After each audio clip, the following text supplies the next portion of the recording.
Hello HSC 28, তোমরা কি সূত্র মুখস্থ করতে করতে ক্লান্ত? একটা ম্যাথ বারবার করেও কি না পারার হতাশায় ভুগছো? শুধু বই পড়লেই ভালো ফলাফল হয় না, দরকার নিয়মিত অনুশীলন, সঠিক দিক নির্দেশনা এবং একজন অভিজ্ঞ মেন্টর। আমি তোমাদের সবার প্রিয় সারোয়ার ভাইয়া তোমাদের জন্য নিয়ে এসেছি বেসিক টু প্রো কোর্স।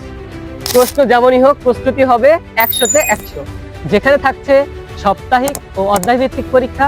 আর পরীক্ষার খাতা আমি নিজেই মূল্যায়ন করি, যাতে শিক্ষার্থীদের দুর্বলতা চিহ্নিত করা যায় এবং তাদের সফলতার পথ দেখানো যায়। কলেজে পা দিতেই মনে হয় বিশাল এক মহাসাগরে এসে পড়েছো। বইয়ের সাইজ ডাবল, সিলেবাস 3 গুণ, সময় সেতু নদীর স্রোত, আর দেখতে দেখতে ফার্স্ট ইয়ার শেষ, সেকেন্ড ইয়ার কর্নারে দরজায়। তুমি যদি তোমার সেরাটা দিতে চাও, তাহলে আজই যুক্ত হও সারোয়ার ফিজিক্সে। স্বপ্ন নয়, এবার সঠিক প্রস্তুতি হোক তোমার সফলতার গল্প। আমাদের লোকেশন গেটা রোড মসজিদের পূর্ব পাশে, ডক্টর ডটি ম্যাডামের বিল্ডিং এর 3য় তলায়। যোগাযোগের জন্য স্ক্রিনে দেওয়া নম্বরে যোগাযোগ করুন। আসসালামু আলাইকুম।